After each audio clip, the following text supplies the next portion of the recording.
Britain's rivers are suffocating to death. Water that should be crystal clear has become a green-brown slop of microscopic algae because of industrial farm waste.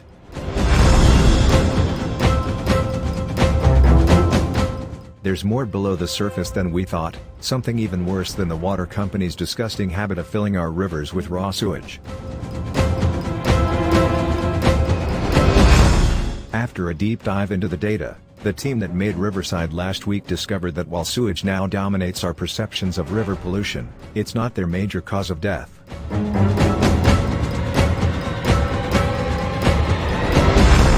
The vast beds of water crowfoot, the long fluttering weed whose white and yellow flowers once bedecked the surface of the river, and which, like mangroves around tropical seas, provide the nurseries in which young fish and other animals grow and adults hide and breed, have almost vanished in recent years.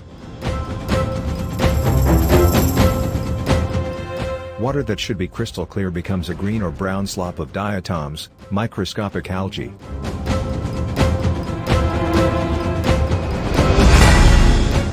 The diatoms shut out the light the crowfoot needs, and at night, as they respire, they draw oxygen from the water, stressing and sometimes killing the remaining fish and insects.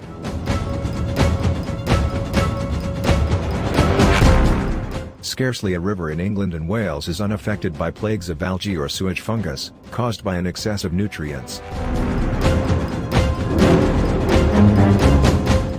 This is now the biggest cause of river pollution in the UK.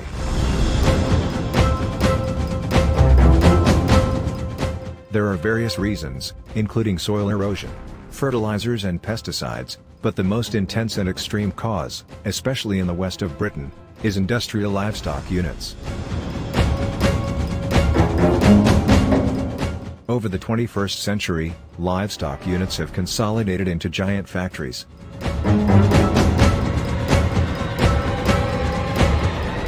Vast buildings now house hundreds of dairy cattle, thousands of pigs or tens of thousands of chickens. Regions now specialize in particular animals. The catchment of the River Wye is the UK's chicken capital.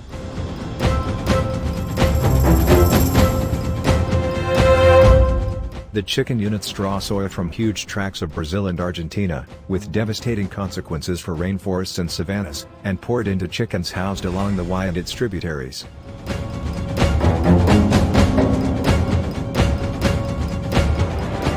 Animal dung is high in water and low in value, so it can be shifted economically across only short distances.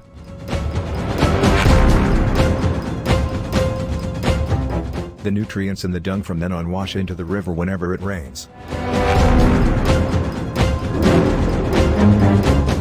It doesn't matter whether farmers illegally pump the dung directly into the river or follow the rules to the letter and spreading it on their fields. So once a certain number of chicken, dairy or pig units have been built in a catchment, Rivercide is inevitable.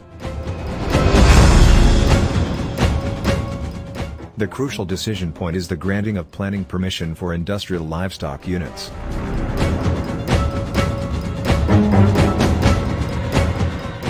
Astonishingly, from their responses to our questions, we discovered that neither the two county councils giving these permissions, Powys in Herefordshire, nor the Welsh and English regulators, Natural Resources Wales and the Environment Agency, appear to have any idea how many chickens are now housed in the catchment or even how many factories there are.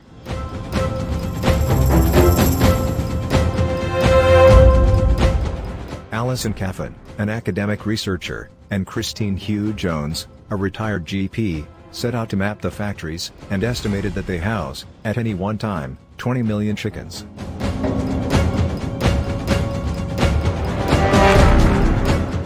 In granting permission for new units, they treat each one as if it were built in isolation, with no attempt to determine what the extra increment of dung will do to an overloaded river.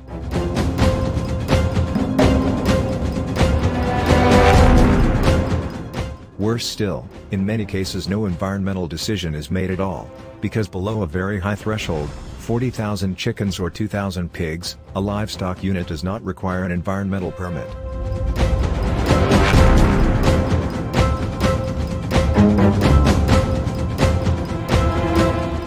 So the only way of saving many of our most beautiful rivers from this shitstorm appears to be to shut down many, perhaps most, of the industrial livestock units in their catchments.